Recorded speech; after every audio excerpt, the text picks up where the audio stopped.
All right, today we are taking a look at a Steiner DBAL-D2. This is basically a dual beam aiming laser with IR illuminator.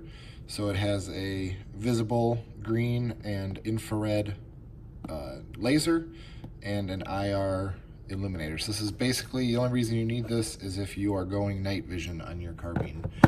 So this unit here, I think the retail is right around $1,500. I'm sure you can get it cheaper. I think I've seen it for like $1,200. There'll be a link in the bottom of the video for the cheapest places I've seen it. So click down there. When you open it up, you get a little ITAR, can't export it warning. That's pretty standard for this kind of devices. You get your nice little manual, tells about all the modes, everything like that. The modes aren't super intuitive on the back, so I would get familiar with the modes and what each one means.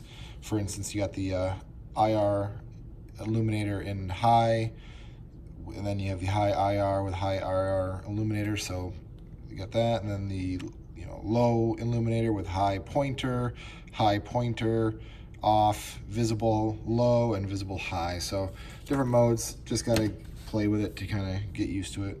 When you get the box, you have a little pressure switch that just plugs in the back. I ran this with a Surefire switch, so I had a switch with two pads on it. One went to this D-ball, and then one went to a Surefire scout light. So this is the one that comes with it if you're just running that. The unit is pretty hefty, as you can see. It's no lightweight, but for the capabilities you get in this, it is kind of amazing. It's meant to go center 12 o'clock rail. There's your rail right there, right down the center, each side of your front sight post if you're running on like a standard carbine with a front sight post. It has a quick detach lever, super easy on and off. It kind of seems like it auto adjusts. I didn't have any problems with multiple rifles I've had this on. There's your port for the remote switch if you're going to use that momentary switch.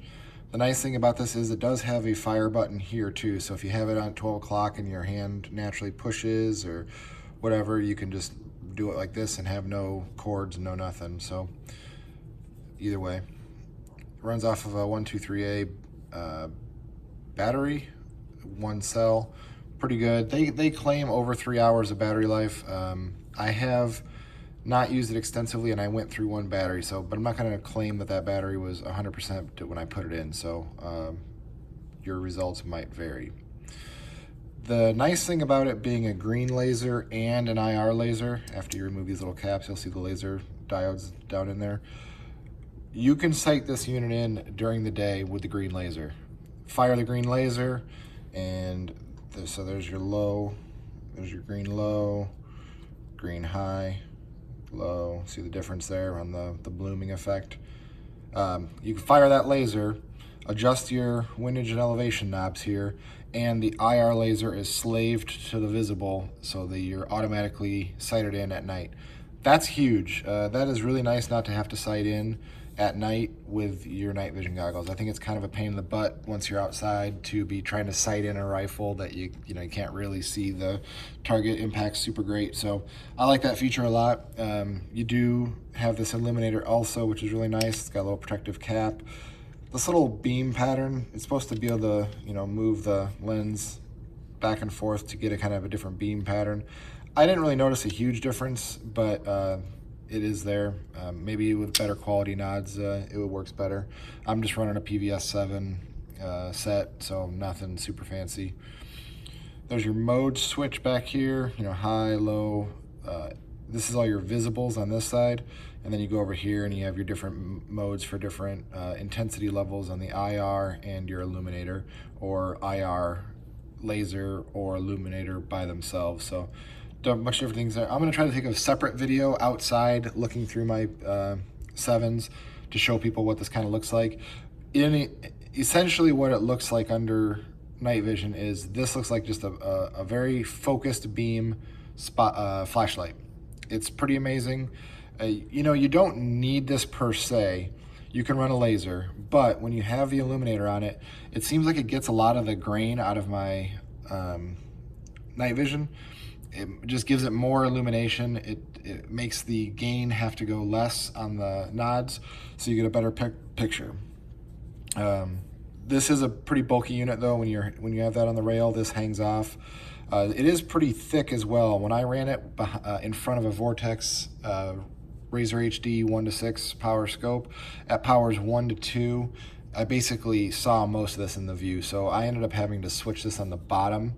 I've ran it on the side as well. I liked it on the bottom better, so I put it on the bottom rail and used the remote switch, and it was fine. But just keep that in mind. I had it also with an EOTech behind it, and with the EOTech, it cleared just fine, no problems. Just keep that in mind. It is a pretty beefy unit.